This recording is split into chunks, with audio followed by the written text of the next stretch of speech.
Hola, muy buenas tardes a todos y a todas. Vamos a dar unos minutitos ahí mientras esta gran convocatoria va ingresando, ¿cierto? Desde la sala de espera. Así es que, como somos muchos, ya hemos ingresado por ahí más de 100 personas, pero siguen ingresando. Así que vamos ahí. Bien, ahora sí, formalmente, muy buenas tardes a todos y a todas. Para quienes no tengo la oportunidad de conocer previamente, me presento. Soy Carlota Fritz, vicedecana de posgrados de la Facultad de Derecho, y tengo el gusto de poder darle a nuestra comunidad de exalumnos y alumnos, así como también a aquellas personas que se conectan, ¿cierto?, por primera vez a alguna actividad de extensión de la facultad. Tengo el gusto, como les decía, de darles la bienvenida a esta nueva actividad académica que desarrollamos en el contexto del Magíster en Derecho Laboral, de Derecho Laboral y Seguridad Social, así como también en el contexto del próximo curso de Ley Carin que estamos, ¿cierto?, próximos a dictar. La materia que nos convoca el día de hoy es proporcionalidad de la sanción en el acoso sexual, y quiero agradecer muy rápidamente a quienes nos acompañan para liderar esta actividad: a María José Guzmán, a Jorge Arredondo, a Álvaro Domínguez y muy personalmente a nuestro director académico Sergio Gamonal, a quien le cedo desde ya la palabra para que nos pueda introducir en la actividad. Muchas gracias a todos y a todas por su participación en esta actividad. Muchas gracias, Carlota. Buenas tardes a todas y todos. Estamos muy contentos de hacer este conversatorio de la mano de nuestro magíster en Derecho Laboral y Seguridad Social. En el mes de noviembre vamos a tener otro sobre los últimos dictámenes de la Dirección del Trabajo en materia de negociación colectiva. Así que los dejo cordialmente invitados. Y hoy día tenemos este conversatorio, como decía Carlota, sobre la proporcionalidad de la sanción en el acoso sexual. Tenemos a dos profesores de nuestro programa y voy a dejar a la profesora del programa y coordinadora académica, María José Guzmán, para que lleve esta reunión. Así que, María José, todo tuyo. Muchas gracias, Sergio. Bueno, muy buenas tardes a todos y todas las presentes. En nombre del Magíster de Derecho Laboral y de la Seguridad Social y de la Facultad de Derecho de la Universidad Adolfo Ibáñez, les doy la más cordial bienvenida al presente conversatorio. Bueno, como Sergio me presentó, mi nombre es María José Guzmán y voy a estar en calidad de moderadora el día de hoy. Sobre el conversatorio en sí, bueno, este se funda en la reciente sentencia de la Corte Suprema que, acogiendo un recurso de unificación en jurisprudencia, se refiere a la materia de derecho sobre si es posible efectuar una ponderación o calificación de gravedad respecto de las conductas constitutivas de acoso sexual, o si al contrario, las mismas deben ser siempre consideradas como graves por la especial naturaleza y las características de tales hechos. Para poder desarrollar este interesante tópico, invitamos a los profesores Jorge Arredondo, profesor del Magíster en Derecho Laboral y de Seguridad Social de nuestra universidad, al profesor Álvaro Domínguez, que también es profesor del Magíster en Derecho Laboral y de la Seguridad Social y profesor de Derecho Laboral de la Universidad de Concepción, y al profesor Sergio Gamonal, que es director del Magíster en Derecho Laboral y Seguridad Social de la Universidad Adolfo Ibáñez y también es profesor de Derecho Laboral en la misma institución. Antes de darle el pase a los panelistas, quería por favor decirles que esto se va a desarrollar de la siguiente manera. Primero van a exponer todos los panelistas y luego de eso se va a hacer una ronda de preguntas. Para las preguntas, por favor, tienen que escribirlas a través del chat del Zoom. Y ahí vamos a ir recogiendo las preguntas que se vayan repitiendo y las de mayor complejidad para poder ir tratándolas dentro de, del tiempo restante de nuestra presentación. Bueno, sin nada más que agregar, dejo el pase para que comience el profesor Jorge Arredondo con su presentación. Muchas gracias. Muchas gracias, María José, y bueno, muchas gracias a la universidad, Carlota, Sergio, y nada, un gusto compartir con Álvaro en este debate académico, que no es un debate personal. Nosotros podemos pensar muy distinto con Álvaro, pero aunque no lo crean, nos llevamos extremadamente bien, conversamos eh, rutinariamente en las actividades que tenemos, y sobre todo en estas temáticas que eventualmente pueden tener visiones distintas. Hemos conversado en plantear esta visiones que tenemos, obviamente, desde un punto de vista académico, que nos permita, obviamente, a los oyentes tener claridades de las posturas que cada uno tiene. Así que Gracias por la invitación a conversar respecto de esta sentencia. Yo tengo una PPT que voy a compartir y que no tengo ningún problema. Después voy a dejar mi correo electrónico también, eventualmente dejarla a disposición por si alguien la quisiera, porque cito jurisprudencia nacional y extranjera que quizás pueda servir para fundar mi posición. Entonces, si me permiten un segundo para compartir mi PPT y si por favor me indican que se ve. Entiendo que se ve de Sí, forma se ve correcta, ¿no? bien. Está Sí. de Pero no forma... están, Ahí ahí está. está. Vale, muchas gracias. Bueno, el título del conversatorio lleva por nombre Proporcionalidad a la sanción del acoso sexual a propósito de la sentencia de la Corte Suprema dictada hace un tiempo atrás, pero yo mi ponencia la quiero llevar sobre, en cierto modo, un eslabón un poco más alto, porque de ahí nos va a permitir, obviamente, en mi mirada, aterrizar después en esta exclusiva causal determinación del contrato de trabajo. De lo que yo quiero enfrentar la conversación es respecto de si las sanciones disciplinarias son el ejercicio de una facultad empresarial o es más bien ejecución de un mandato legal que debe llevar a cabo el empleador. Esa es la interrogante que planteo y que obviamente a lo largo de mi presentación la voy a ir abordando. Lo primero es que, claro, el título del conversatorio dice relación de la proporcionalidad a propósito del acoso sexual, y como somos dos ponentes, yo desde ya quiero dejar, y me parece relevante por temas académicos, señalar que aquí no es que una parte defienda el acoso y otra parte no defienda el acoso. Mi postura académica es clara en este sentido. Yo considero que el acoso sexual es una conducta repudiable en los entornos laborales. Yo no vengo a defender a ningún acosador sexual ni nada por el estilo. Mi delimitación dice relación más bien con el ejercicio de una facultad empresarial, más no respecto de una tolerancia respecto a este comportamiento. Me parece, obviamente por sinceridad intelectual, poder señalar ese punto, lo cual parece obvio, porque si no, este conversatorio no tendría ninguna rigurosidad académica, pero me pareció sensato decirlo desde un inicio.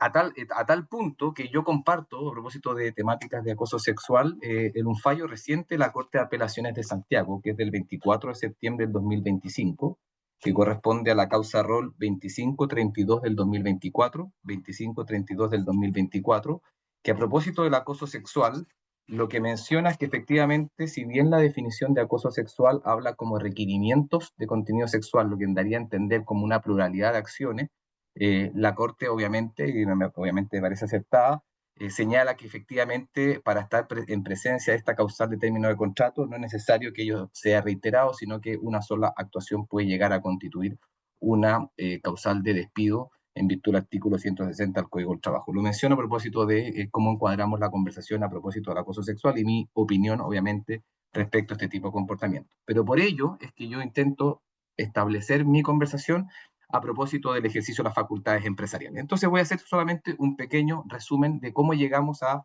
este caso. Llegamos a este caso a propósito de una primera instancia, el fallo de la Corte de Apelaciones de Santiago, donde constata que efectivamente la inspección del trabajo, esto obviamente es previo a Ley Carín, acreditó una conducta constitutiva de acoso sexual. Y lo que la inspección del trabajo dijo, obviamente previo de Ley Carín, es que constatado el acoso sexual, lo que corresponde es que efectivamente el empleador aplique alguna de las sanciones que contempla el Reglamento Interno de Orden, Higiene y Seguridad. Y aquí entonces tenemos en cierto modo una primera posición. La inspección del trabajo, y está correcto, no ordena el ejercicio de las facultades empresariales o no ordena más bien la acción concreta que debe llevar a cabo el empleador. Lo que dice es que el hecho es subsumible en acoso sexual y en virtud de ello el empleador puede ejercer alguna de las sanciones que contempla el Código del Trabajo, que sabemos en el artículo 154 va desde la amonestación verbal hasta eventualmente el despido, y ahí tenemos el tema de que el despido es más bien una sanción disciplinaria a la cual puede recurrir. Pero aquí tenemos entonces la constatación de lo que es el acoso y la inspección ordena, más bien indica a la empresa previo a la Ley Carín que se aplique alguna de las sanciones. ¿Qué es lo que hizo la empresa en este caso? Aplicó la sanción de despido y el trabajador lo que hizo es presentó una demanda por despido injustificado. Resolviendo el recurso de nulidad que interpuso la parte demandante, la Corte de Apelaciones de Santiago, en un fallo 3-0, establece la postura que por lo menos yo me inclino en base a esa postura, que es que el régimen de sanciones laborales admite gradualidad. Por tanto, si estamos obviamente en este debate es porque tenemos opiniones contrarias. Si tenemos por lo menos la Inspección del Trabajo lo que nos ordenó, tenemos este fallo de la Corte de Apelaciones de Santiago, que lo que dice, por lo menos en este caso, es que no toda conducta de acoso sexual imperiosamente lleva consigo, obviamente, la ruptura del vínculo en virtud del despido. Hace en cierto modo, una alusión a la ponderación que tiene que hacerse en base supuestamente a la trayectoria laboral. Yo no quiero entrar en ese supuesto concreto porque yo no quiero acá entrar en la causal, sino que más bien al ejercicio de la facultad disciplinaria. Entonces, lo que hace y lo que sustenta la Corte de Apelaciones de Santiago es que el régimen sancionatorio admite gradualidad y proporcionalidad.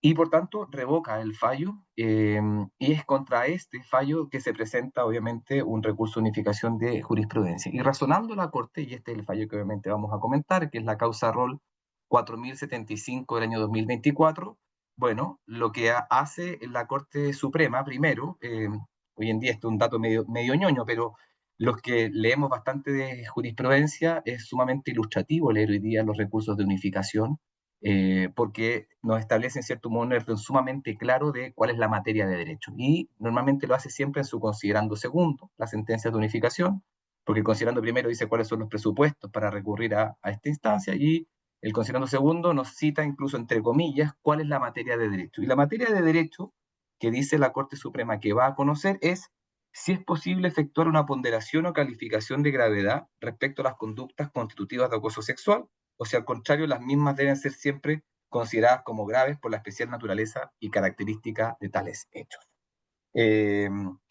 Y lo que resuelve la Corte Suprema, citando a un gran autor, que hoy día es mi contradictor, que es a don Álvaro Domínguez, porque cita su libro, entonces por eso, por lo menos, a mí esto es un desafío profesional, porque estoy disputando con quién es el mentor, obviamente, del fallo de la Corte. Esto es como que un equipo de fútbol enfrentar a la Universidad de Chile. Siempre, obviamente, es muy difícil. Enfrentar al mejor equipo de este país siempre es muy difícil. Yo me siento en esas ligas.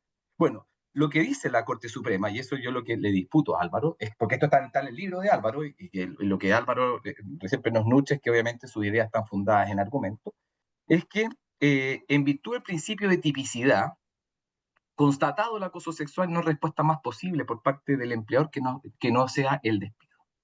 Y lo que nos establece en este caso es que, en cierto modo, el ejercicio de las facultades empresariales, el ejercicio del poder sancionatorio del empleador está condicionado por lo que dice, en este sentido, Álvaro, una fuente heterónoma, que es la ley, que mandata al empleador una cierta forma de comportamiento. Es decir, el empleador, en esta causal de despido, pierde discrecionalidad, ponderación, gradualidad y proporcionalidad para aplicar un régimen de sanciones. Entonces, respecto de este punto, y por eso yo no quiero centrarlo solo en acoso sexual, quiero plantear mi temática respecto de dos interrogantes. La primera es si en nuestra legislación laboral las causales de despido del artículo 160 establecen diferenciación entre ellas. Unas en las cuales regiría el principio de tipicidad, que es la tesis de Álvaro a propósito del acoso sexual, y otras donde en el mismo 160 aplicaría en cierto modo por parte del empleador gradualidad o proporcionalidad. Es decir, que en el mismo 160, cuyo epígrafe parte con el contrato de trabajo se terminará sin derecho a indemnización, existiría una diferenciación en su ejecución. Esa es la primera interrogante sobre la cual voy a plantear. Por eso yo planteo mi discusión no sobre el acoso, no quiero centrarme en esa, sino yo quiero subir un peldaño más. Y la segunda es, que es consecuencial, si el régimen de sanciones laborales es determinado por el empleador o esto es un mero aplicador de una fuente heterónoma como es la ley. Y para mí esto es en cierto modo lo más sustantivo, porque si eventualmente aceptamos la tipicidad, lo que estamos haciendo con eso es restringir el ejercicio de facultades empresariales. Y eso, en cierto modo, es lo que yo disputo respecto de esta materia, porque creo que eso pone en juego, obviamente, el poder disciplinario, que es de carácter discrecional por parte del empleador. Entonces, ¿cuál es mi apreciación respecto a esta materia de las causales de terminación del contrato de trabajo? Primero, para fundarla, yo soy de la postura, aunque usted quizás no lo crea, porque quizás probablemente me toca defender más intereses de empresas que respecto del trabajador, que en el ejercicio de la facultad discrecional sancionatoria por parte del empleador rige siempre el principio gradualista. Esto es una lógica que viene en cierto modo, el derecho comparado. Estoy dejando acá una sentencia del Tribunal Supremo del País Vasco, que es como un símil eventualmente de nuestras cortes de apelaciones, y lo que habla la teoría gradualista, lo que postula y que también obviamente ha tenido una aplicación en nuestro derecho, es que efectivamente no toda sanción puede ser castigada con el despido debe quedar reservado para aquellas materias obviamente más graves. Pero la materia de fondo, y esto es el gran tema, y por eso encontré una sentencia reciente del Tribunal Supremo Español del 10 de junio del 2025, en España tuvieron esta misma discusión que para mí es la discusión como teleológica de fondo, que es si el ejercicio de la facultad sancionatoria por parte del empleador es renunciable o no. Porque si uno sigue la lógica del principio de tipicidad, no hay posibilidad de renuncia alguna al poder sancionatorio por parte del empleador, porque el empleador entonces actuaría por mandato legal, y si no lo hace, incumple. Y este tema del tribunal, de la sentencia del Tribunal Supremo Español, que es nuestro símil, como digo, de Corte Suprema, que conoce vía recurso unificación de doctrina, lo que para nosotros es unificación de jurisprudencia, nosotros nuestro recurso lo sacamos del ordenamiento español, efectivamente transita respecto de esta materia.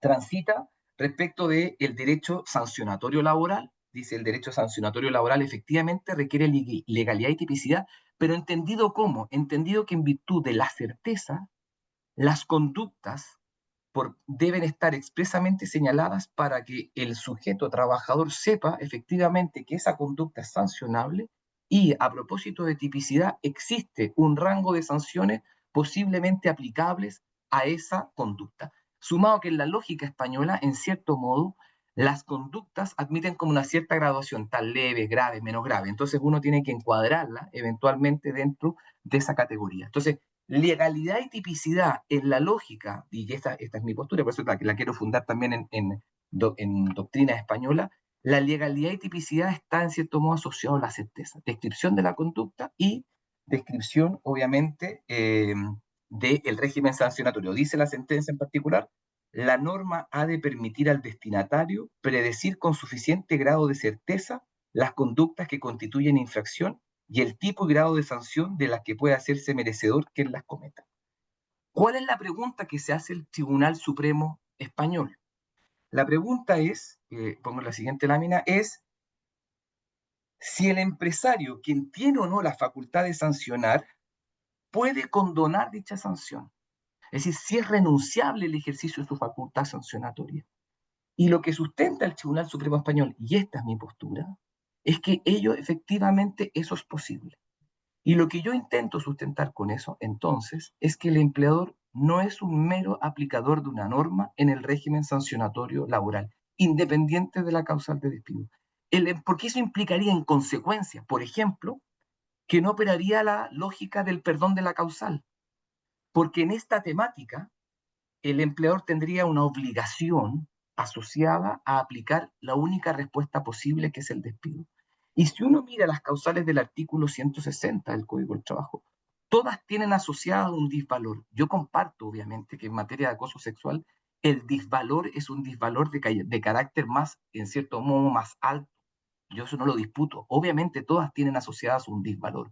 Lo que yo disputo en esta materia, no a propósito de esta causa, por eso yo no quiero aparecer residualmente hablando del acoso sexual. Lo que yo quiero plantear es a propósito de ejercicio de facultades empresariales y ejercicio de poder sancionatorio del empleador, es que el ejercicio de las facultades sancionatorias es de titularidad exclusiva por parte del empleador.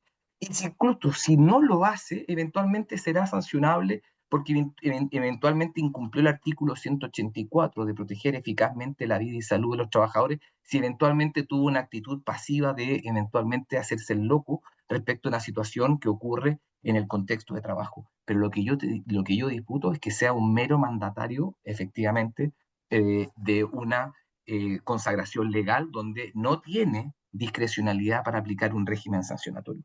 Por eso, y si me lo permiten, lo que resuelve el Tribunal Supremo Español en esta sentencia, que es sumamente reciente, es del 10 de junio del 2025, y lo resuelve porque el Tribunal Supremo dice, esta materia no ha sido nunca objeto de unificación de doctrina. Por tanto, voy a entrar primeramente sobre esta materia. Lo que dice el Tribunal Supremo Español es, en el caso los hechos objetivamente eran muy graves y la sanción elegida por el empresario no siguió la tipicidad contemplada en el convenio colectivo. Es decir, a una sanción grave le aplicó un régimen sancionatorio de menor entidad.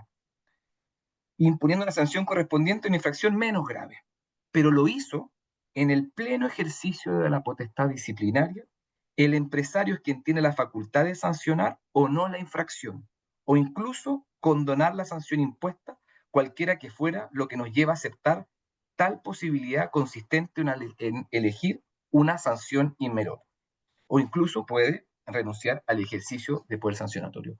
¿Cómo cierra finalmente el Tribunal Supremo Español? Y esta es, en cierto modo, mi postura, la que hago mío y la que intento razonar en base a estos elementos.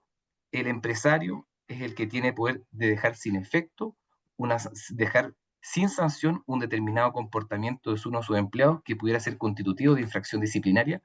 Cuando decide sancionarlo, puede hacerlo acudiendo a una sanción de menor gravedad que la convencionalmente prevista para el tipo infractor. Entonces, en la lógica de ejercicio de facultades empresariales, tipicidad o gradualidad o proporcionalidad, mi postura es que con la redacción del artículo 160 del Código del Trabajo, no existe causal de despido que tengan unas un estatus distinto respecto de otras. Segundo, que el legitimado para ejercer el ejercicio de la facultad sancionatoria es el empleador en virtud de un mandato. Tercero, que no puede existir restricción legal alguna que ordene al empleador un determinado comportamiento de cómo aplicar un régimen de sanciones. Y cuarto, que si eventualmente el empleador no aplica un régimen de sanciones, eventualmente debiendo hacerlo, porque no castiga una conducta y tolera y avala dicho comportamiento, ello es susceptible evidentemente de reproche en virtud del no cumplimiento del artículo 184 del Código del Trabajo.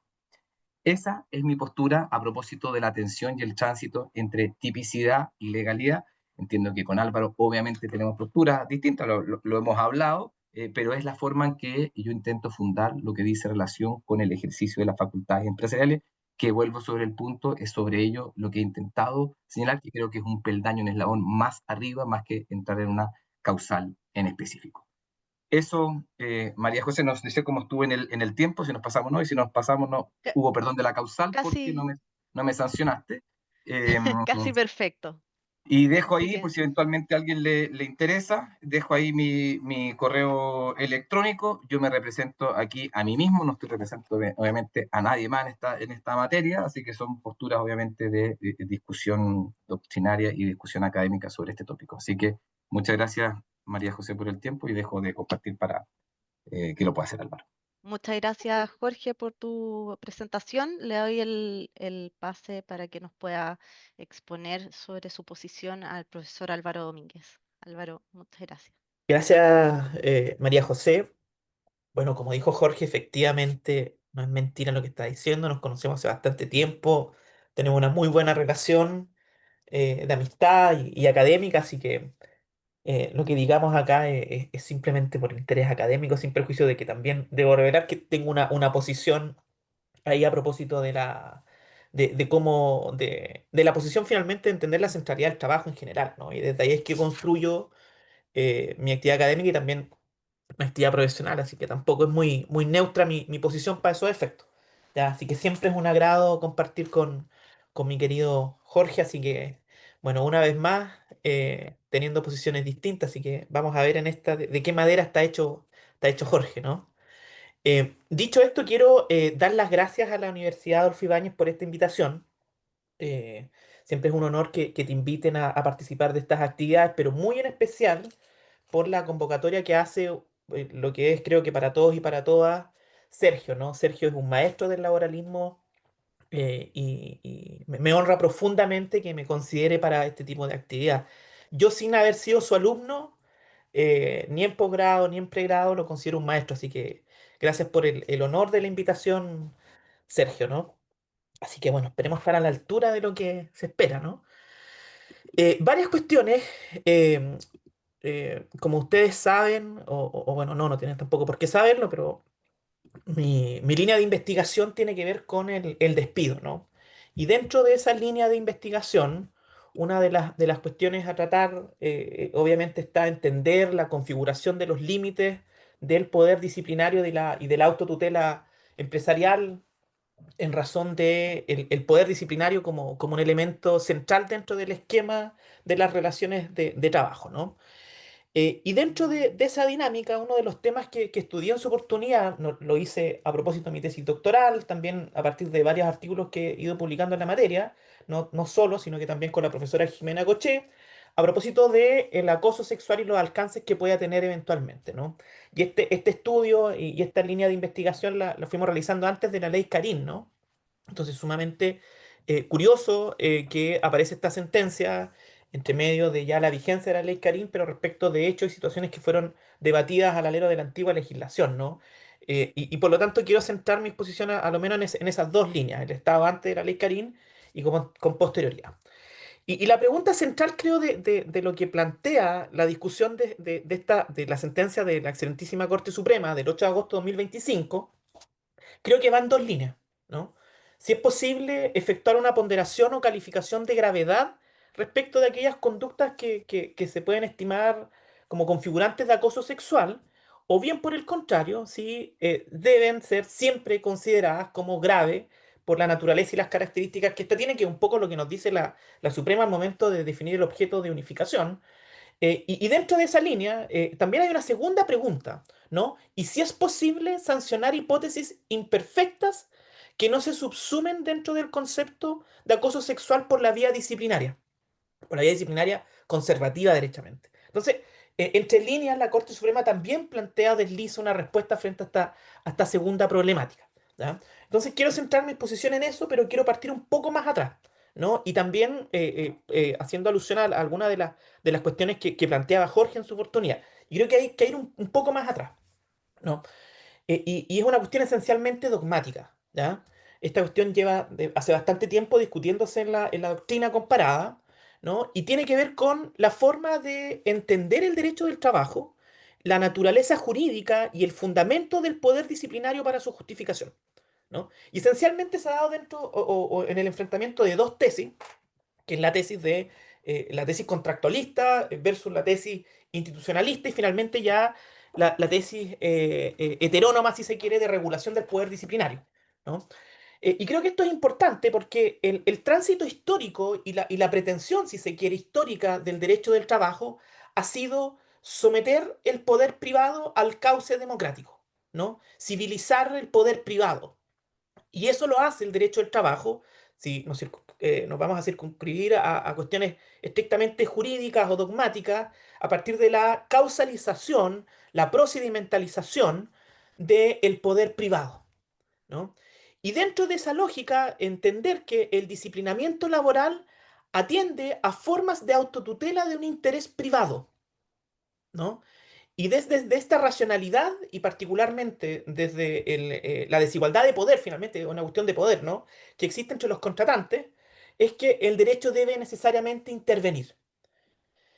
Y por lo mismo, si bien dentro de esta dinámica originariamente se caracteriza el poder disciplinario, y acá creo que es lo central, como un poder discrecional, ¿no? El derecho del trabajo fue construyendo dogmáticamente determinados límites, dentro de los cuales ya mucho más conocidos, obviamente, el de proporcionalidad y el de tipicidad, lo que hacen es derechamente cuestionar en cuanto caracterización esta idea absoluta de discrecionalidad del poder que puede tener el empleador para autotutelar su interés. Y un poco debatir en términos dogmáticos esta idea de que el empleador o el empresario, en Chile se entienden como conceptos jurídicos, pero lo voy a utilizar acá como sinónimos, ¿no? Que el empresario tenga la posibilidad de ser parte, juez y legislador de sus propios intereses, ¿no?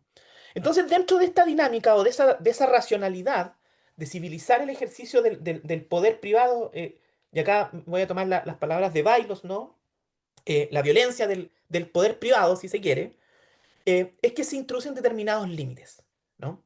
Y dentro de esos límites, o dentro de esa forma de entender, aparece la idea o la noción, y esto primero lo van desarrollando los italianos en los años 40, lo toman con un poquito más de fuerza en los años 70, luego de eso en Francia, o sea, quiero decir con esto de que es una cuestión que tiene bastante discusión y de hace bastante tiempo, ¿no? Luego lo toman los franceses a propósito de la proporcionalidad, descartando la idea de la tipicidad en cuanto a limitación de los límites del poder disciplinario, y finalmente los españoles en la década de los 90, ¿no? Con un libro que es muy bueno y de hecho hoy lo estuve repasando a propósito de esta idea, que es el libro de María Fernanda Fernández López, El poder disciplinario en la empresa, que centra gran parte de esta discusión y de ahí en buena medida tomo el acervo doctrinario para plantear estas ideas, ¿no? Y lo que entiende es que en general, a partir de la proyección de los derechos fundamentales en las relaciones de trabajo, eh, los poderes empresariales no solamente y particularmente el poder disciplinario tiene por objeto autotutelar el interés privado o su propio interés, sino que en determinados supuestos, en la forma bajo la cual se va a relacionar, ya sea con terceros a la relación laboral y con los trabajadores y trabajadoras, como también con organizaciones sindicales, es que aparecen otros intereses. Y dentro de esos otros intereses, ya no solo en el ejercicio de este poder va a velar por el interés particular, sino que también a propósito del interés de los trabajadores y trabajadoras. Y inicialmente esto toma como sustento jurídico o dogmático la obligación de seguridad, en el sentido que se configura una posición determinada de garante del empleador a propósito del ejercicio de sus poderes empresariales, pero que asume una dinámica específica o particular a propósito del disciplinamiento laboral, ¿no? Y es entender que en determinados supuestos, cuando no solamente se va a tutelar el interés privado del empleador, va a confluir o al confluir con otros intereses a proteger desde su posición de garante, debe asumir una posición activa respecto del ejercicio de las sanciones que puede o debe aplicar. Y por lo tanto, esta idea originaria de caracterización del poder disciplinario desde su discrecionalidad empieza a ser agua, ¿no? Obviamente es una situación sumamente excepcional, ya no es la regla general, ¿ya? Y generalmente tiende, de nuevo, a el disvalor muchas veces de la conducta que ejecutan los trabajadores y trabajadoras respecto de otros trabajadores y trabajadoras, ¿no? Eh, y parte de la base de que esta conducta originalmente omisiva se transforma en una conducta activa, y desde ahí es que con el objeto de velar o entender que es obligatorio para el empleador aplicar una determinada sanción, es que la idea de la discrecionalidad cede ante un límite intrínseco y esencial del poder disciplinario, que es la tipicidad. Y la tipicidad heterónoma, no la tipicidad eh, eh, generada autorregulatoriamente, ¿no? Sino que es la tipicidad que se impone a través de poderes que tienen la suficiencia de limitar el ejercicio del poder patronal, como es la ley o bien las organizaciones sindicales, ¿no? Entonces, ese es el sustento dogmático de toda esta discusión, ¿no? Y que obviamente va a depender de la fisonomía normativa de cada modelo disciplinario extintivo. Entonces agradezco acá el comentario que hace Jorge, que dice voy a subir la discusión un peldaño más, ¿no? Si es posible extrapolar este mismo razonamiento respecto de otras hipótesis extintivas del 160 y cómo finalmente se va entendiendo o no. Ya, después quiero hacerme un poco cargo de lo que ahí plantea, ¿no? Entonces, eso es en términos doctrinarios, no es una cuestión ajena, no es una invención propia o una cuestión de la corte, sino que es una cuestión que viene discutiéndose hace bastante tiempo, ¿no? A partir de la caracterización misma del poder disciplinario y los límites que el derecho del trabajo en esta pretensión civilizatoria le ha impuesto al poder privado, ¿no? Algunas de estas reflexiones aparecen en ese artículo que no lo escribí solo, sino que también la profesora Jimena Goché participó activamente en este artículo en su oportunidad, y creo que es necesario también indicar lo anterior. Y en Chile, quien ha tratado este tema, no con tanta profundidad al menos, ha sido también un querido amigo con el que siempre tenemos posiciones también cruzadas, que es Raúl Fernández, ¿no? En su libro El Poder Disciplinario, que también recomiendo ahí dar lectura. Bueno, esta cuestión, si ahora lo aterrizamos en Chile, tenía algunos pronunciamientos. Creo que estas dos sentencias son muy reveladoras del anterior por la forma bajo la cual desarrollan su argumentación. Hay muchas más, ¿no? Pero creo que estas dos que son ya, tienen cerca de 10 años, ¿no? No, menos, un poco menos, pero tienen ya unos buenos años encima, planteaban esta discusión, ¿ya? En el sentido si es posible a propósito del control judicial, evaluar o no si se hizo una ponderación y finalmente proporcionalidad y graduación en la medida disciplinaria respecto del empleador, y si lo anterior es posible o no, o si cabe una sola respuesta una vez que se subsume una situación determinada dentro del ilícito del acoso sexual. ¿no? Entonces, hasta ese momento, hasta antes de la ley Carín, ¿no? Esta cuestión era discutida al menos, ¿no? No mucho en la doctrina nacional, pero sí en la jurisprudencia uno podía encontrar algunas discusiones en ese sentido, hasta que finalmente aparece esta sentencia de la Corte Suprema, ¿no? Acogiendo esta tesis de la imposibilidad del empleador, a propósito del acoso sexual, de aplicar una sanción de menor intensidad y que finalmente se ha resumido este debate en el sentido de que no es posible aplicar la proporcionalidad, ¿no? Y por lo mismo también, dentro de este mismo, y esta es la segunda respuesta que se plantea a la segunda interrogante que planteamos en su inicio, ¿no?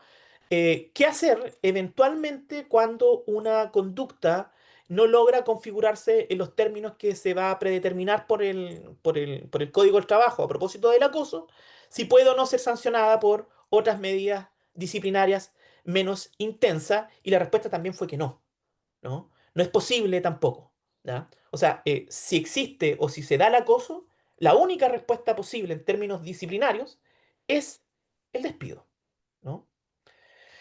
Entonces, esto se estructura bajo los límites que aquí ya he señalado inicialmente y que creo que es la posición correcta en términos dogmáticos, que ahora quiero defender o agregar un par de cuestiones, ¿no?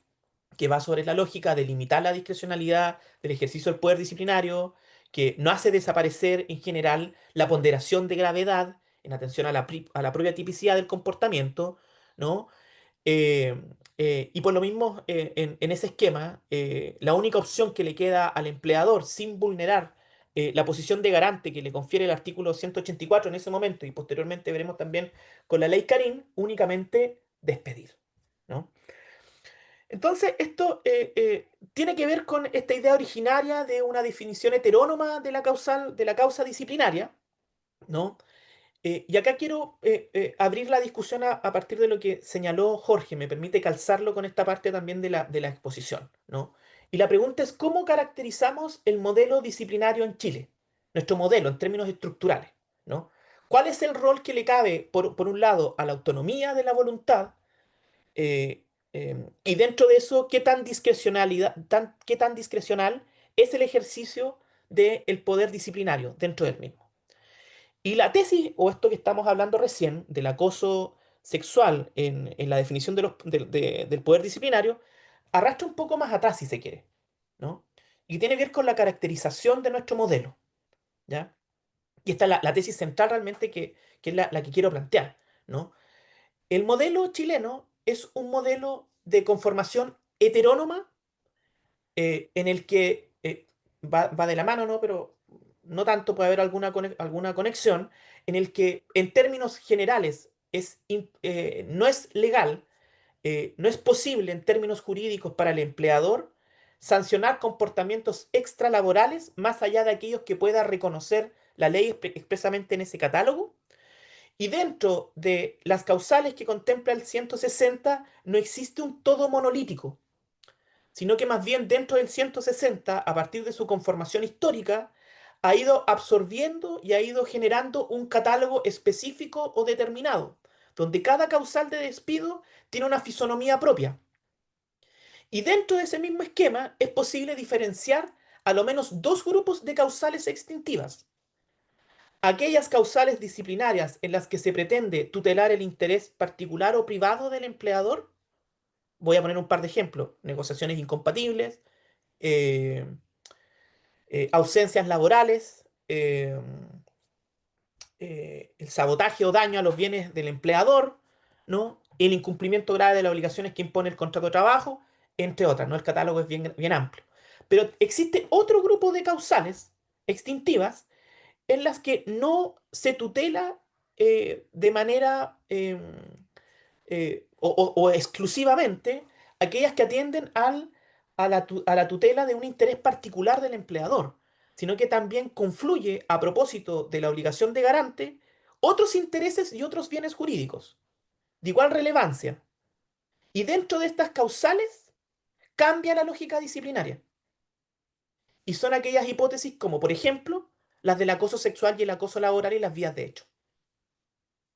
Eventualmente, con algunos matices, podríamos hablar, pero queda una discusión, incluso va a ser otro conversatorio, respecto a las imprudencias temerarias, ¿no? Y dentro de esos supuestos en los que son causales de interés compuesto o interés complejo, la lógica disciplinaria cambia, porque no se pretende solamente tutelar el interés particular del empleador.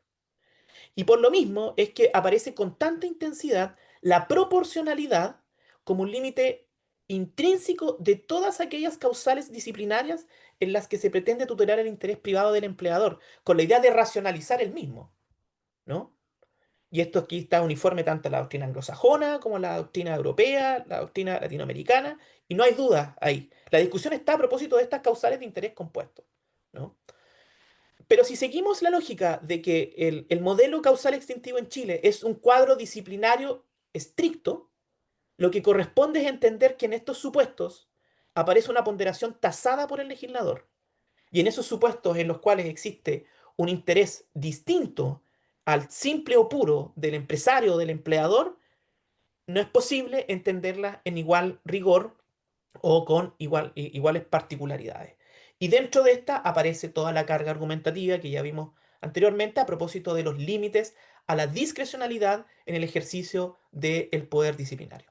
Y finalmente, si se quiere, dentro de esta lógica, y acá yo creo que hay que ser sumamente honesto, tiene que ver con disputar el alcance que tiene el poder privado, cuál es la relación que hay a propósito de la ley en relación a la configuración misma de la pretensión, si se quiere, del derecho del trabajo y también suetos, ¿no? Entonces, esta discusión no es simplemente una discusión normativa, sino que tiene que ver con una discusión de etos de qué es lo que es el derecho al trabajo, creo yo, y su naturaleza jurídica, ¿no?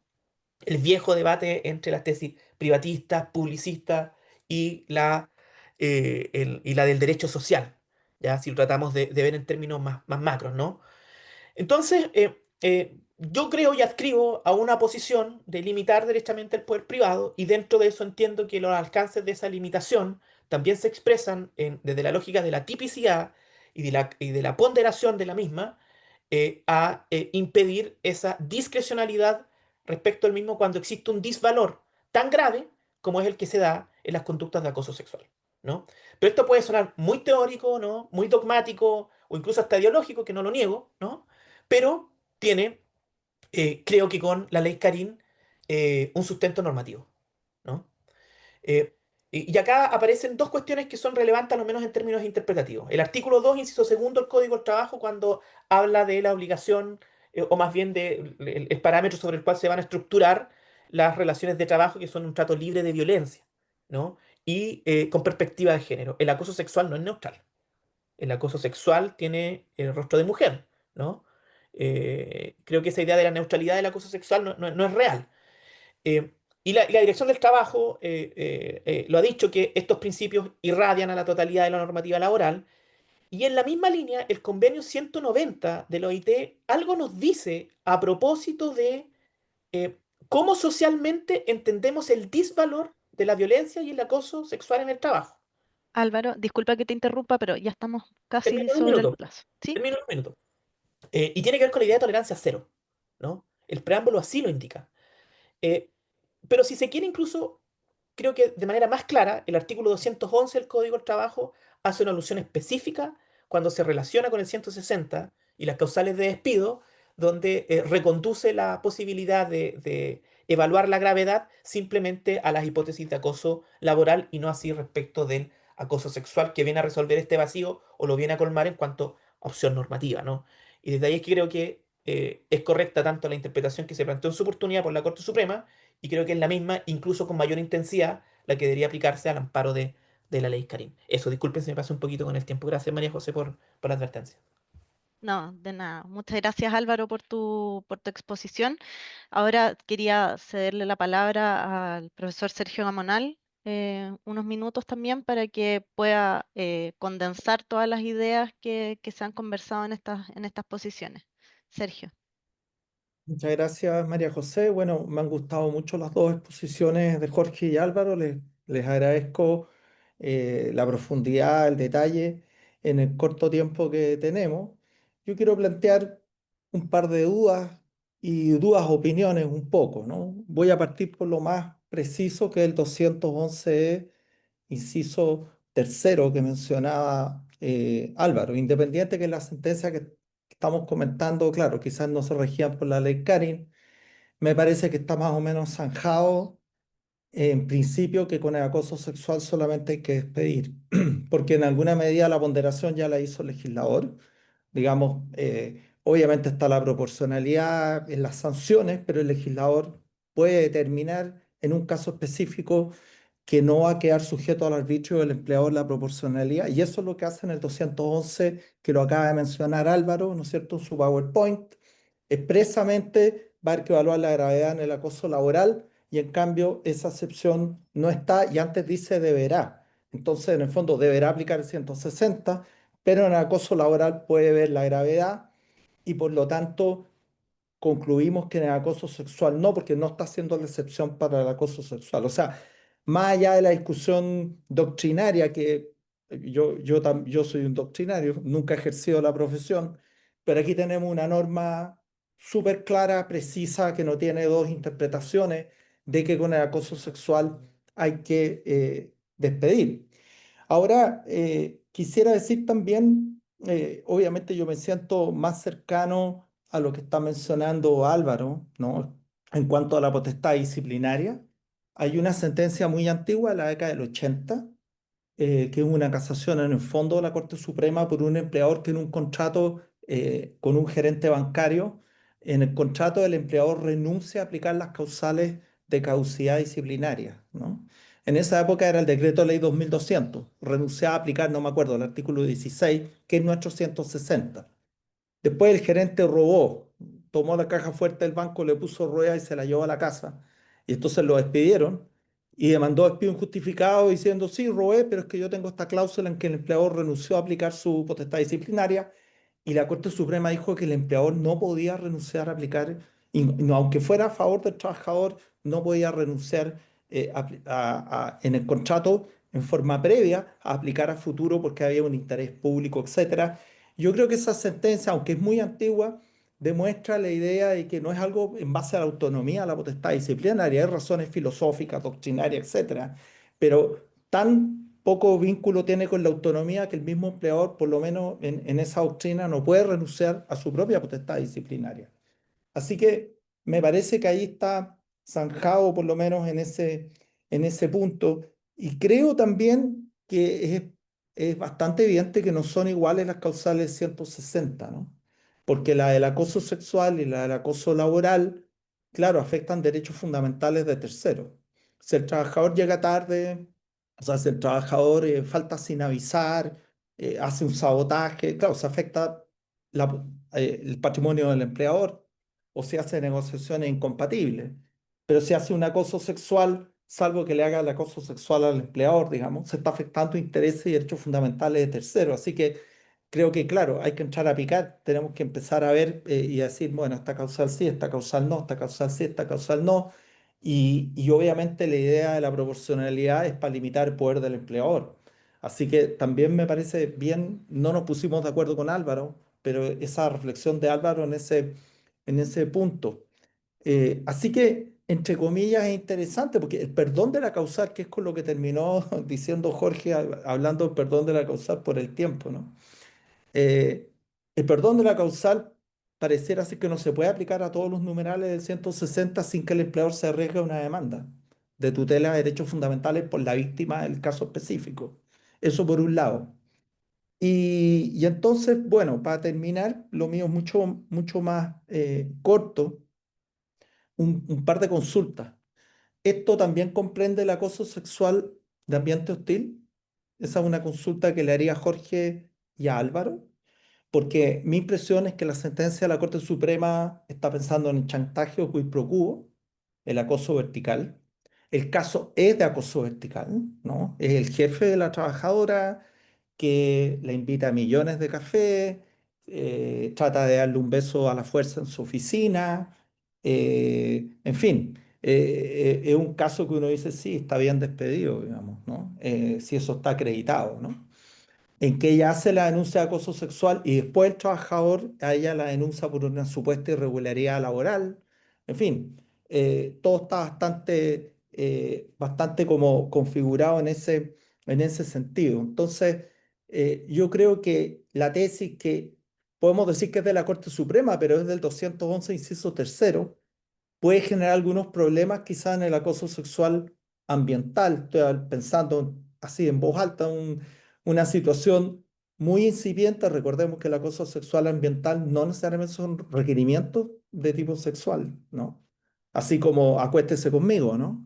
Sino, claro, un acoso que se traslapa un poco con el acoso o el mobbing sexual o el acoso sexista. Entonces, es un enredo, ¿no? Eso es por problemas de copiar la tradición norteamericana con la europea, que son distintas. Y ahora la ley Cari le agregó el convenio 190 mal copiado, así que tenemos un caos conceptual que aprovecho pasar en marketing con nuestro libro con la profesora Caterina Guido, vamos a tratar de resolver, pero lo vamos corriendo ya como para mayo del otro año porque estamos sobrepasados de trabajo. Bueno, en fin. Lo que quiero decir, puede generar algunos problemas con acoso ambiental leve, en que además hubiera disculpas, etcétera, pero pareciera que el 211 dice que sí o sí tiene que despedir. Eso va a generar también una especie de deslizamiento en el sentido de, entonces, tratar de meter esa figura como acoso laboral o no reconocerlo lícitamente como acoso sexual porque automáticamente genera despido. Esa sería, no sé, una pregunta. ¿Qué piensan ustedes? Y tengo otra, y ahora sí que termino. A mí me llamó mucho la atención que la sentencia hablara de la irreprochable conducta del acosador, ¿no? Uno, porque el derecho laboral no es derecho penal. Y si una persona tiene irreprochable conducta, entonces puede hacer un acoso severo, igual que la sentencia de la Corte de Apelaciones, quiero decir, que después la unificación, sí, revierte, ¿no? La Corte de Apelaciones se hace fe en el sentido que lleva 30 años, nunca ha hecho nada, bueno, pero entonces vamos a admitir que si esa persona hace un acoso sexual severo, igual habría que considerar su irreprochable conducta. Me parece que hay diferencias sustanciales entre el derecho penal y el derecho laboral. En el derecho penal te va a ir preso, claro, aunque si el delito fue muy grave, igual vas a terminar preso, ¿no? Por la agravación de la pena, aunque te apliquen esa atenuante. Entonces, no es llegar y copiar, digamos, decir, no, en este caso el laboral, no, el acosador no se va a ir preso, se fue despedido, sí, sin indemnizaciones, pero claro, tiene rostro de mujer. Las trabajadoras no pueden andar pensando en qué minuto te van a tratar de dar un beso a la fuerza, ¿no? Digamos, o sea, a mí me parecería igual en ese sentido de toda lógica. Así que dos preguntas. Una, ¿qué pasa con acoso sexual ambiental? ¿Qué opinión les merece hablar de la irreprochable conducta del acosador, que era lo que hizo la Corte de Apelaciones? Y la Corte Suprema cambia eso, ¿no? O sea, dice que, bueno, es irrelevante porque de hecho no hay que hacer ningún análisis de proporcionalidad. Gracias, María José. De nada, Sergio. Bueno, tenemos hartas preguntas en el chat que he tratado de ir agrupando, pero primero quería cederle las palabras a Jorge para que pudiera contestar las preguntas del profesor Sergio Gamonal y después a Álvaro también, brevemente cada uno para poder ver después las preguntas de las personas que participaron también en el conversatorio. Vale, gracias María José. Oye, yo partí mi exposición señalando que aquí no es un contrapunto entre defender a un acosador o no, yo lo señalé desde un inicio, y yo entiendo que mi postura de la gradualidad tiene mala prensa. Así que por eso yo intenté llevarlo a la lógica de, y creo que ahí Álvaro es bien honesto, intelectualmente, en que efectivamente el tema de fondo es la extensión y la limitación del poder privado. Y por eso yo lo llevé para esa lógica. Porque esto implicaría efectivamente regular el ejercicio de una facultad sancionatoria y eso implica asumir que es con un Congreso, y perdón que lo pongan en esos términos, y esto siempre lo he dicho a propósito de la elección del trabajo, con un Congreso que me gusta como legisla, como con un Congreso que no que me gusta como legisla. Por eso yo soy desde la lógica, en cierto modo, de respetar la autonomía del poder discrecional del empleador y no una regulación heteronorma. Ahora, a propósito de las preguntas de Sergio, si estamos en esta discusión, es porque el tema, entiendo, si bien está fallado vía recurso de unificación, en la Corte de Apelaciones fue 3-0, y yo me di el trabajo de revisar quiénes fallaron también. Y fue 3-0 eh, en base a el racionamiento donde, a las preguntas concretas de Sergio, ¿el acoso sexual ambiental podría caer dentro de esta figura en la lógica de Álvaro? Yo creo que cabría entonces con tipicidad y despido inmediato. Es decir, el acoso sexual ambiental es acoso sexual igual, susceptible de ser sancionado y eventualmente en esa lógica susceptible de despido. En mi lógica, susceptible del, por eso lo quiero sacar del acoso sexual, susceptible como falta de aplicarse el régimen de sanciones que corresponde en materia laboral. Ahora, a propósito de la antigüedad, yo estoy en esta, yo aquí no me pierdo. Para mí la antigüedad no es un escudo protector. Yo en eso no tengo ningún problema en señalarlo. Incluso la antigüedad puede transformarse en un juicio mayor de reproche. Por eso, cuando incluso se intenta sustentar de que porque tenía antigüedad el empleador debía en cierto modo aplicar un régimen de sanciones de menor entidad porque debía tolerar la falta, yo disputo esa tesis. Para mí la antigüedad no es un escudo protector, ni en esta temática de acoso sexual, ni en otro tipo de temática. Entonces, cuando uno destruye la antigüedad, la destruye para todo tipo de causales. Por eso yo he llevado la discusión a las causales de terminación del contrato y al ejercicio del poder. ¿Y por qué? Y ahí me parece claro el punto de Álvaro. ¿Por qué es relevante de la extensión del poder privado? Porque si quisiéramos tirar un poquito más el hilo, y da para otro conversatorio, es si queremos limitar el poder privado del empleador, la pregunta es, ¿y también podemos limitar el poder privado de un ente colectivo, el sindicato, entonces? ¿Hasta dónde vamos entonces a poder eventualmente fijar? Porque siempre cuando hablamos lo hacemos en base a la asimetría de poder y regular el poder hetero, y regular el poder empresarial, pero yo planteo si eventualmente esa posible segunda discusión de la extensión de también eventualmente de un poder colectivo. Yo soy de la tesis, vuelvo sobre el punto de gradualidad, ponderación, no comparto el tema de la antigüedad, para mí la antigüedad puede transformarse en un juicio mayor de reproche, y para mí el acoso sexual ambiental es susceptible de un régimen de sanciones. Y sí disputo una cosa con Sergio, a propósito del 211, y por eso sustento la tesis de la gradualidad. Lo sustento por el epígrafe del 160 número 1. El contrato de trabajo terminará por alguna de las conductas de carácter grave debidamente comprobadas.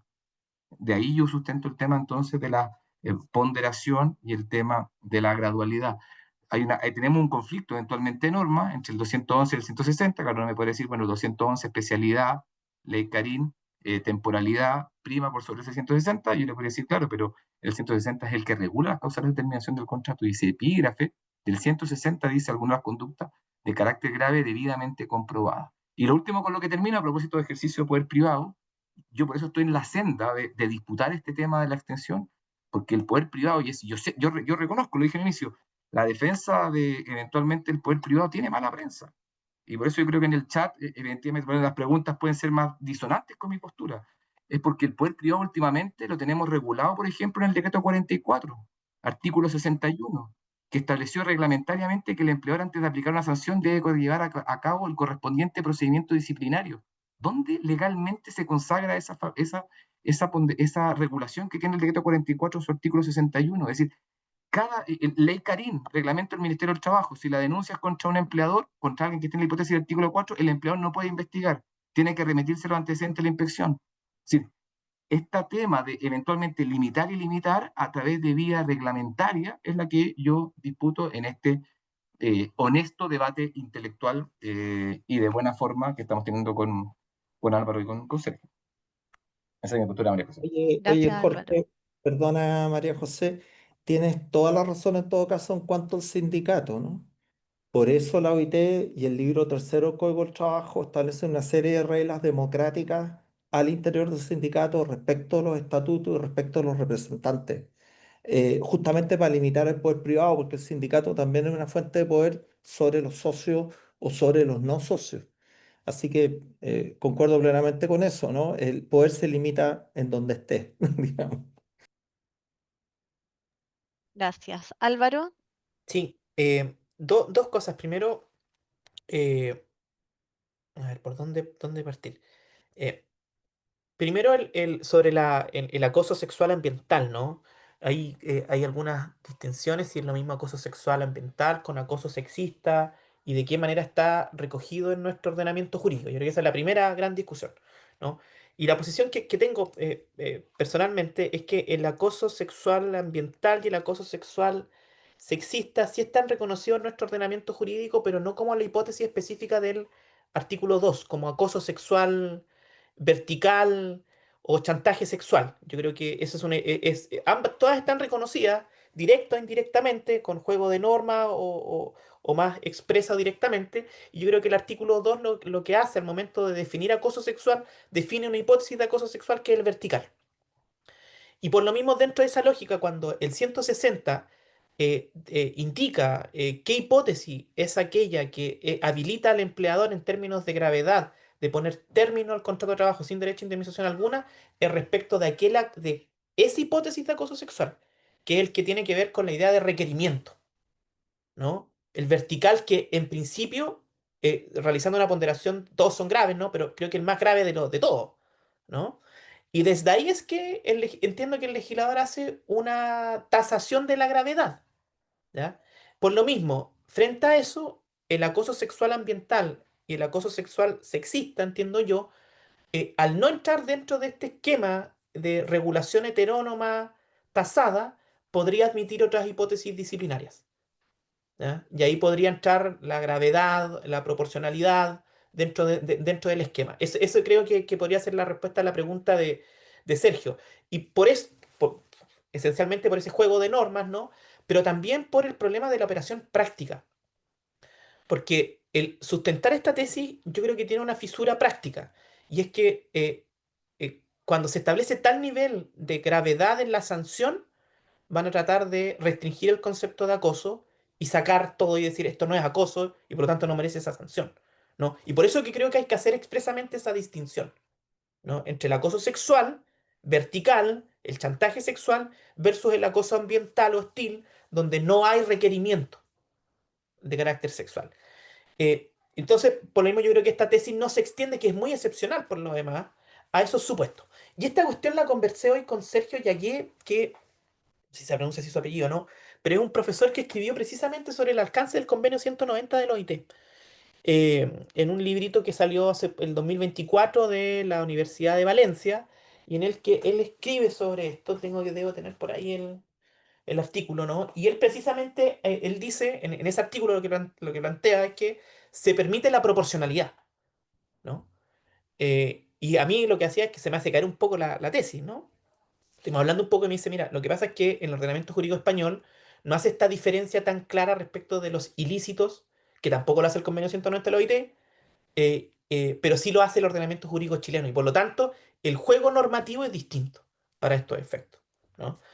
Y lo último, ¿no? Jorge hablaba de la norma sobre el cual ancla la idea de la gravedad para hablar de la proporcionalidad, ¿no? Recordemos que el código cuando habla de gravedad lo hace en el 160 número 1 y el 160 número 7. Entonces, en ese caso uno podría decir bajo ese argumento que son estas dos normas sobre las cuales se estructura la proporcionalidad, y la verdad es que no, porque es un límite intrínseco al poder disciplinario. Y el 160 número 1, creo yo, cuando habla de gravedad, el hecho de que hablemos de gravedad tasada por el legislador heterónoma, eh, está dentro del juego de la norma, porque es grave, solamente que el legislador decidió plantearlo en esos términos. La diferencia está por el 211 letra E y por que es una causal de interés compuesto y no simple, que permite simplemente la autotutela privada. Eso, solamente eso. Sergio, ¿algún comentario de las respuestas de los panelistas? Súper buena respuesta. Lo que pasa es que cuando salió la ley, la primera ley de acoso sexual, la del 2005, varios laboralistas, no solo yo, escribimos de la ley tratando de vaciar el contenido de la palabra requerimiento, porque eso te dejaba fuera una cantidad enorme. O sea, es la peor definición que yo he visto en mi vida de acoso sexual, y por eso uno esperaba que en la ley 21.643 arreglaran algo, llamaran a algún especialista, pero no llamaron a nadie. Llegaron y la dejaron intacta.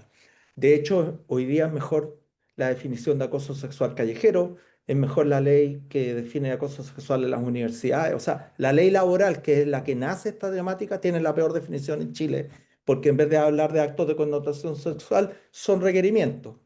Gracias a que decía con cualquier medio, logramos vaciarla de contenido. Para sostener tu tesis tenemos que volver atrás, Álvaro, ¿no? Y entonces, telenovela, ¿no? Digamos, pueden quedar muchas cosas fuera porque, no sé, te dejo un post-it todos los días en tu pantalla diciendo que eres muy bonita, ¿eso es requerimiento o no? Bueno, habíamos logrado avanzar que eso es acoso sexual. Entonces, estamos en un zapato chino por lo mal hecha de la ley, porque se mantuvo lo mal hecha a pesar de que ya había leyes con mejores definiciones y tenemos que tratar de arreglar ahí cuadrar el círculo. Quiero hacer presente que además está la ley con violencia a la mujer, por eso, frente a este mosaico de tipo Babel, vamos a tratar con Caterina Gui de poner un poco de orden conceptual y hacer algunas propuestas. Pero María José, creo que deberíamos pasar a las preguntas del público. Sí, perfecto. La primera pregunta es de la profesora Carla Varas, de hecho, que también nos está acompañando acá y que se dirige a Jorge, sí, a Jorge, y señala que ella ve como un problema cuando hay causales distintas del acoso sexual, los intereses envueltos en las otras causales son estrictamente del empleador, si hay un incumplimiento de obligaciones o una ausencia, y por ende entonces vale renunciar a la aplicación de esas medidas disciplinarias. ¿Qué pasa en cambio en el acoso sexual? Señala que hay otros sujetos involucrados y especialmente las víctimas.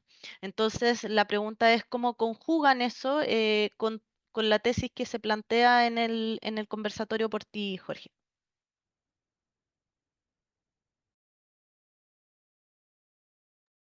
Vale. Bueno, yo creo que nos conocemos con la Carla, no sé si estará por ahí, que no la veo por lo menos en mi primera pantalla, presumo que está en Valparaíso. Yo creo que claro, la Carla asume la tesis de la diferenciación de causales y que están con disvalores distintos. Yo soy de la postura, yo no comparto, o sea, lo entiendo que efectivamente el afectado es distinto, pero el disvalor, yo no pondero los disvalores. Los disvalores me parecen efectivamente reprochables en todas las conductas del 160. Eh, la situación de acoso sexual efectivamente sería asumir esa tesis. A ver, yo que no quiero poner el acoso sexual, efectivamente la persona afectada es la que sufre la situación y por eso es mi crítica, y perdón que me dé la vuelta acá, pero la ley Karina adolece de una falencia que es esencialmente privatista. Y yo lo he mencionado en clase. Y perdón que lo ponga así, la máxima aspiración de una persona que denuncia es que le crean en su relato y que eventualmente lograr el despido por parte de la persona denunciada. Es privatista esencialmente la ley.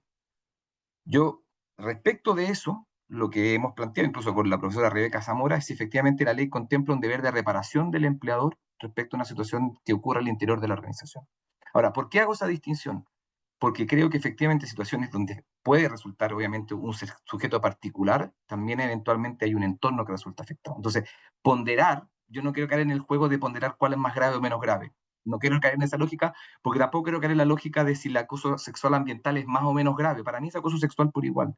Y bajo lógica de acoso sexual por igual, admite un régimen de sanciones. Ahora, sí quiero señalar un punto a propósito de esta distinción, y perdona que me extienda acá, María José, y quizás Álvaro por si queréis tomarlo, pero a propósito de ley Karim, un segundo con lo siguiente. A propósito del sujeto afectado, como esta lógica de lo que hacía Álvaro entre el afectado empleador o afectado un tercero, yo los invito a leer el fallo de Chillán a propósito del recurso de protección que interpuso un denunciado porque no se le tomó declaración supuestamente porque estaba con licencia médica. Ese denunciado fue despedido. La inspección del trabajo no le tomó declaración. ¿Y por qué los invito a leer? Porque a propósito de la intervención de los terceros, cómo los terceros eventualmente en una organización conviven, la Corte de Apelaciones de Chillán, que es una protección contra la inspección, le ordena eventualmente revisar la circular número 4 de la inspección. Porque ese tercero, y ahí Álvaro tú lo vaya a conocer, este caso te viene, te pone a memoria, porque ese tercero, en la lógica de la mediación, no fue citado.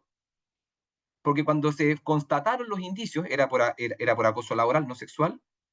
Cuando se constataron los indicios, se citó a la empresa y al denunciante. El denunciado no fue citado. ¿Y por qué te digo, Álvaro? Y bueno, está la magistrada Carolina Luengo, porque este caso le va a llamar la atención, porque a propósito de la amonestación que se le cursó a una persona y que se le solicitó vía procedimiento judicial que se dejara sin efecto. Entonces, a propósito de los interesados o eventualmente los afectados, yo los invito a leer el fallo del recurso de protección en Chillán, interpuesto contra esa respectiva inspección, y cómo se analiza la intervención de los terceros en esta lógica de la administración. Lo dejo ahí a propósito de mi postura, a propósito de si hay afectados más allá del sujeto privado. como llevarlo a una lógica privatista del afectado. Álvaro.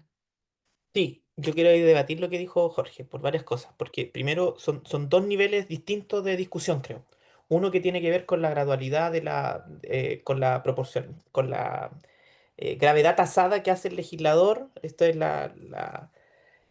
esta regulación heterónoma de los límites del poder disciplinario, que tiene que ver que una vez constatada el hecho que se subsume dentro de una hipótesis determinada, la única sanción posible es el despido, es distinto al modelo de garantías que se establece respecto de cualquier trabajador o trabajadora que es sometido al ejercicio del poder disciplinario. Son dos niveles distintos o son dos etapas distintas, si se quiere. En una tiene que ver con la investigación propiamente tal. Y la pregunta dentro de ese esquema es cuáles son los límites que tiene esta etapa preliminar al ejercicio mismo del poder disciplinario. Si es posible proyectar o no, por ejemplo, y una discusión que también intensa, que también está dentro del marco del esquema de la ley Karim, si se proyecta o no el debido proceso entre las relaciones de particulares cuando hay poder, ¿no? Y luego, si aceptamos esa tesis, ¿cuáles son estos límites? Y en tercer nivel, ¿qué ocurre si esos límites no se respetan? ¿No? Que es un poco lo que se está planteando en el caso que tú nos señalas, ¿no? Que en esa investigación no se respetó una garantía que es elemental dentro de la misma racionalización del ejercicio del poder disciplinario, que es el derecho a ser oído, ¿no? Y ahí nos pegamos un salto a otros convenios de la OIT en relación a la terminación del contrato de trabajo que precisamente establecen el derecho a la audiencia previa, ¿no? Entonces, más allá o no de que yo creo que todos estamos de acuerdo en lo reprochable que es la conducta o los acosos en general, es que el derecho al trabajo es un derecho esencialmente garantista y construye esos límites a propósito de esta lógica previa al ejercicio de la sanción. Y obviamente tienen que ser determinados, ¿no?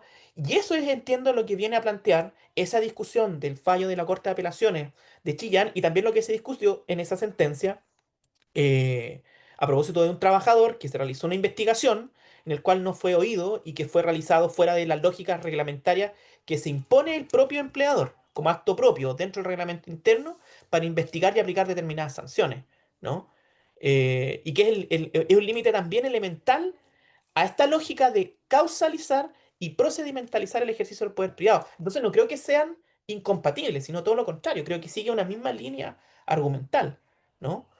Y más aún creo que es sumamente relevante teniendo en cuenta que las consecuencias que puede producir una persona es ser despedida por acoso, en circunstancias que eventualmente no lo cometió, ¿no?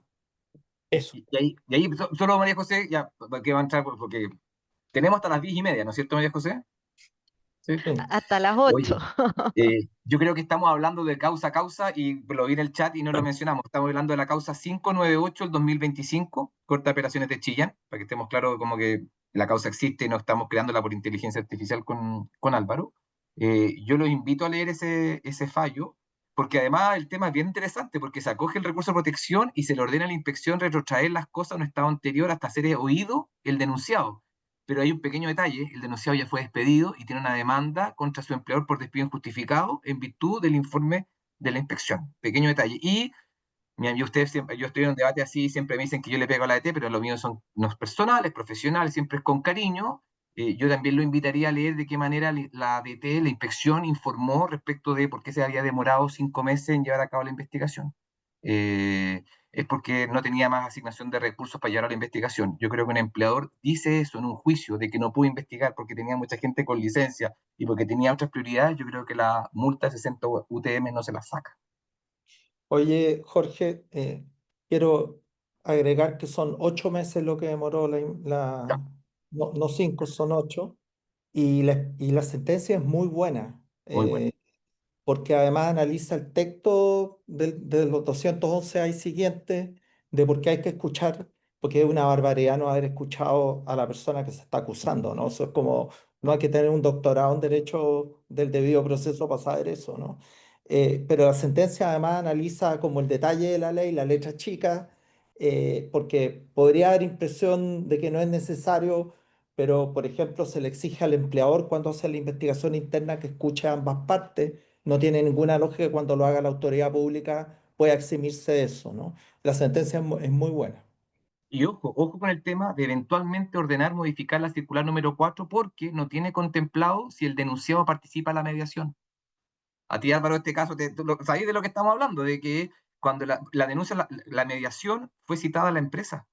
El denunciado no fue citado a la mediación. Entonces la empresa dice, ok, termino esta mediación, no se preocupe, yo voy a ir a sancionar al denunciado, que no fue oído, ni no fue parte del proceso. Ya, pero estamos yendo ahí, eso da quizás para Ya, otro muchas quizás. gracias por las opiniones. Mire, en el mismo sentido de lo que vienen conversando a raíz de la intervención de terceros que hemos estado hablando y de la Dirección del Trabajo, varias personas han hecho presente qué rol le va a caber entonces en base a esta última jurisprudencia a la Dirección del Trabajo propiamente tal, cuando algunos señalan que podría llegar a constituir un tribunal especial, de cierto modo, en la medida que una investigación llevada por ella y que derive en un acoso sexual o una investigación llevada por el empleador que termine con un visto bueno, a pesar de que sea meramente formal, eso va a significar una justificación de un despido. Em, Ahí le cedo la palabra a Álvaro primero para que pueda comentar. Disculpa, no, justo no te alcancé a escuchar la parte de la pregunta, hubo aquí un corte, no, así No, que la pregunta es si básicamente a raíz de la sentencia y esta constitución del tribunal, de la Dirección del Trabajo, si podría llegar a constituir alguna especie de tribunal especial cuando se tenga al final del día una consideración de la existencia de un acoso sexual por parte de la Dirección del Trabajo, ya sea investigando o ya sea corroborando el ejercicio de una investigación, aunque sea meramente formal. mm. No, yo creo que no, porque normativamente se le atribuye esa obligación a la Dirección del Trabajo, no aplica sanciones, no determina jurídicamente un derecho o una obligación, sino que simplemente informa. Y luego de eso, quien toma la definición es el empleador, y de hecho hay una regulación específica a propósito de la temporalidad, que es el perdón de la causal. La propia ley le dice, y usted una vez tomando conocimiento de esto, tiene que adoptar una decisión en un plazo que le fija la ley, ¿no? Yo creo que no opera como comisión especial. Es distinto si se cumple o no con aquellas garantías mínimas que deberían entenderse dentro de las lógicas disciplinarias a propósito del poder privado. Y ahí podemos entrar a debatir cuáles son esas garantías, si hay proyección o no de debido proceso, entre otras tantas cuestiones, ¿no? María José, Sí, yo concuerdo con Álvaro porque la pregunta está orientada, entonces podría haber acción de protección, ¿no? Porque en el fondo esa es la tesis de la Comisión Especial de 19 número 3. Obviamente no. Y si te entendí bien, la pregunta también incluía al empleador. Bueno, ahí el empleador no podría despedir nunca, entonces. Ni siquiera por otras causales, pues sería comisión especial. O sea, no, creo que no, no. Jorge. De ahí, bueno, Chillán habla un poquito de eso, lo reconduce, la comisión especial la reconduce a debido proceso. A ver, yo tengo ahí un tema. La inspección, en este caso particular en el que estamos hablando, la inspección constató y la inspección no sugiere el régimen de sanciones. O sea, de aquí a comisión especial en cuanto, incluso por su misma doctrina, si es que mal no me equivoco, no va a proponer nunca un régimen de sanciones. Y cuando revisa el informe, la revisión es una revisión más bien procesal, no es una revisión de fondo. Por tanto, no va a decir, no, sabes que yo creo que en vez de amonestación le corresponde eventualmente despido, no va a ser la inspección. A mí lo que me pasa, a propósito si acogemos la tesis del principio de tipicidad, es cómo compatibilizas que la ley laboral establece que acreditado el acoso sexual corresponde el despido, pero para su ejecución tienes que esperar 30 días por parte de la revisión del informe por parte de la inspección. Es decir, ¿de qué manera conjugas la tipicidad que implica la no tolerancia de una conducta con, en cierto modo, el periodo? Porque, no sé cómo lo miráis tú, Álvaro, pero yo soy de la postura, ya sea acoso laboral, sexual, o violencia del trabajo, no, porque no termina en régimen de sanciones disciplinarias, que la sanción disciplinaria la tenéis que aplicar en el periodo después del proceso de revisión de la inspección. Tú, si tenéis 30 para investigar, 30 para que revise la inspección, y en cierto modo, como tu sanción queda en cierto modo postergada hasta que opere el silencio administrativo o la inspección emita su pronunciamiento. Pero ahí yo veo un tema de temporalidad a propósito de la aplicación del régimen de sanciones.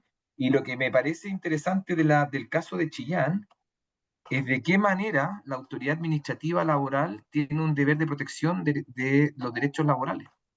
Porque lo que se está cuestionando también ahí es que el ejercicio de un poder estatal también puede lesionar un derecho de carácter laboral.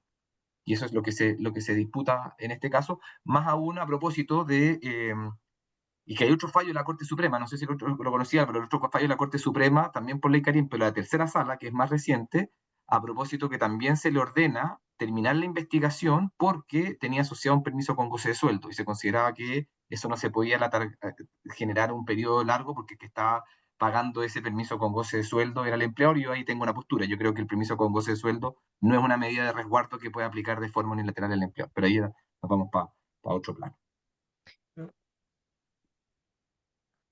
Álvaro, no sé si te vas a referir porque Eh, es una sí, creo que pregunta la norma, también.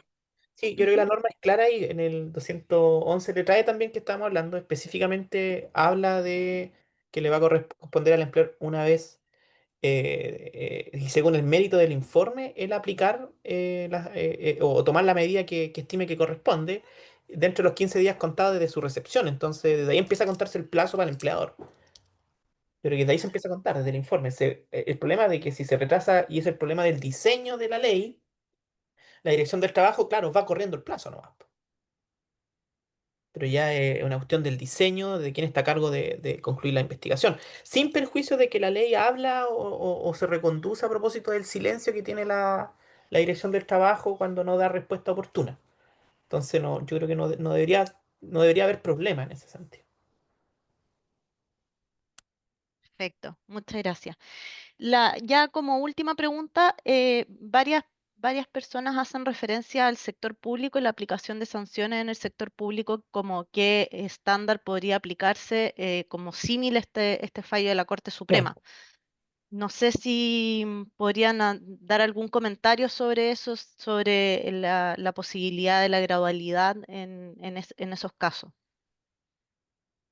Yo, mira, si mal no me equivoco, lo quiero buscar después cuando te lo hables tú, Álvaro, si mal no me equivoco, hay un oficio de la Contraloría que establece la gradualidad. Si es que mal no me equivoco, quiero buscarlo, no sé si ahora te lo tienes a mano, pero yo sé que lo tengo, y habla de la gradualidad en el ejercicio del poder sancionatorio.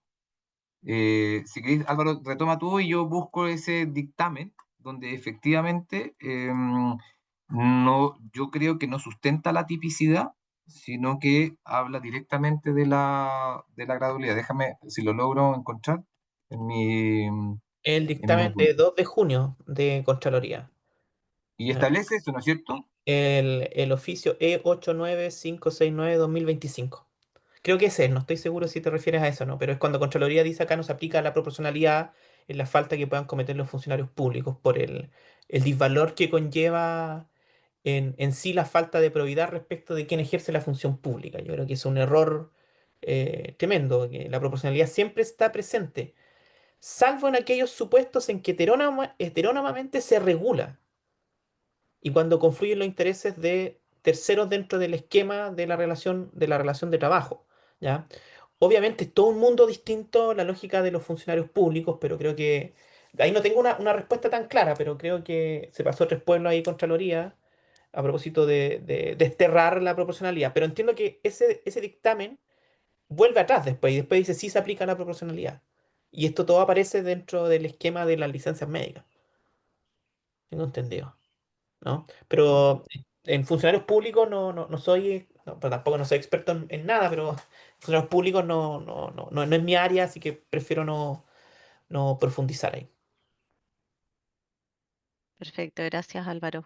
Jorge, no sé si... Yo, el dictamen aquí que encontré, tengo el 24 de febrero del 2025, Álvaro, que es el E30538-2025. Dice, por lo mismo, la aplicación del penúltimo párrafo del apartado deberá tenerse presente que el acoso laboral puede sancionarse con cualquier medida disciplinaria que se contemple en las leyes tanto según corresponda conforme al mérito del expediente, conclusión que también debe extenderse a los casos de acoso sexual. Es decir, como les digo, el E30538 del 2025 del 24 de febrero del 2025 es el que tengo por lo menos yo a la vista, Álvaro, Ah, no, establece yo la... estaba con otro. No, en la licencia médica estaba viendo. Ya, yo no, el que tengo yo que a propósito de ley Karina establece la proporcionalidad y la gradualidad del régimen de sanción. Que yo creo, si es que mal no me equivoco, la DT no es así de clara en su dictamen interpretativo de ley Karina. Que obviamente el dictamen interpretativo es antes del fallo de la Corte Suprema. Yo creo que habrá que ver si eventualmente esto cambia, si la DT emite algún tipo de dictamen o no.